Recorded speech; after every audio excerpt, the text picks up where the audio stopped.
A much-anticipated, new Beatles record, created with the help of artificial intelligence, will be released next week on November 2nd. The track has sparked animated discussions amongst tourists, tour guides and music experts in the band's birth city of Liverpool. McCartney said in an interview that AI had been used to extricate the voice of Beatles member John Lennon, who was shot dead in 1980, from an old demo to complete a song that had been waiting in the wings for decades.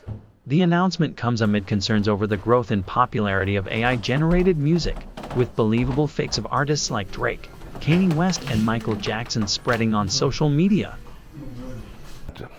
I like the item to be the original item, and I know it's all about it's picking John's voice out and, you know, putting it into this what's going to be the last Beatles song, and I suppose it's wonderful for the fans. But I don't know, I've got I still haven't made my mind up about it. I'm very conflicted with regards to that. But I'm sure it's going to sound wonderful, you know, and I'm sure it'll go straight to #1 all over the world, whether I'm conflicted or not.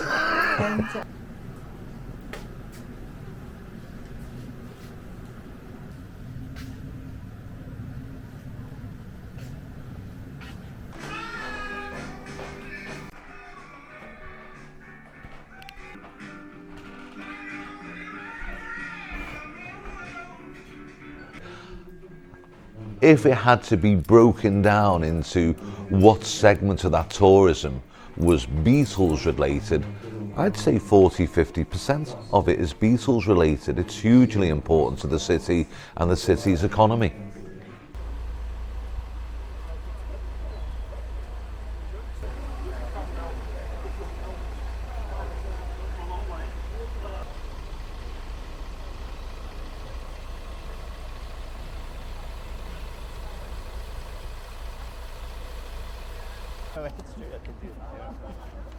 Famous magical mystery tour!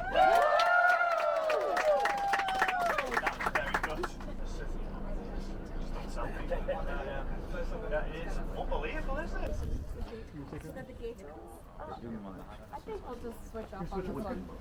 Can you take it? I will. I can take it again. I'm just thinking with Dale.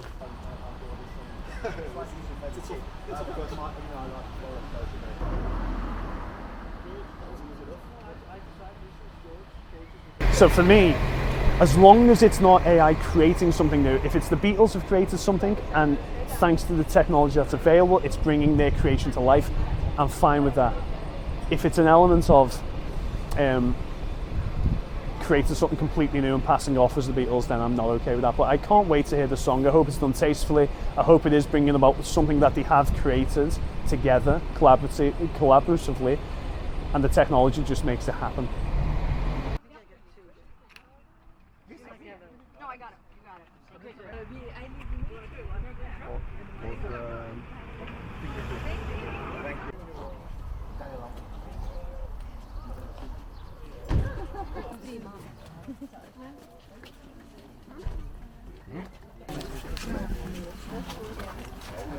Somewhere it's accessible. Hey, kitty, my darling girl, is this? I'm standing here. Right. Amazing, isn't it?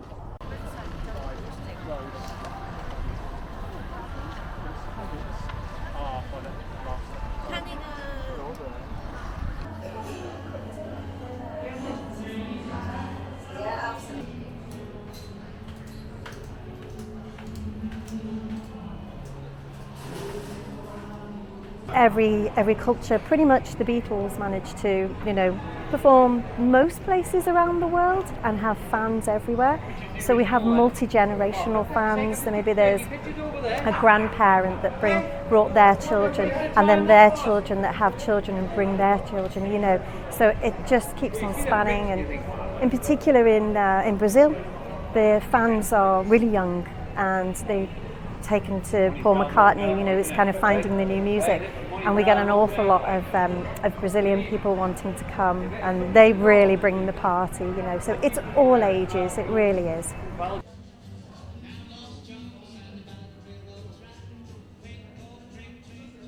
Nigel Wally was the team. Rock bands were what was the future, and that's what the kids were about. It's one of the top reasons why people come to Liverpool, Beatles and football.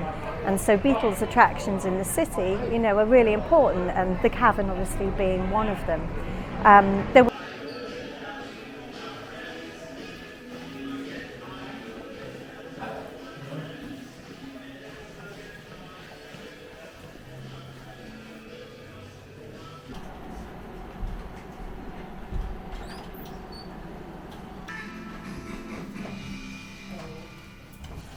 I think so, because you waited for so long. They do not produce songs for so long, so people are eager to see them again. Well, at least him. I don't know if he's singing with someone else, but well, nevertheless, I think, yeah, sometimes it's worth to expand the lifetime.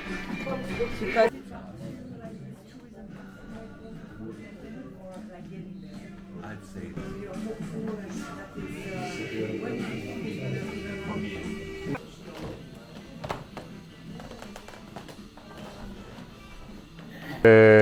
pour une grande fan de Beatles, je crois que c'est l'un plus qui va faire revenir à la vie encore, par exemple John Lennon, Ringo, je crois que c'est George Harrison qui est parti, donc on va se souvenir, voilà.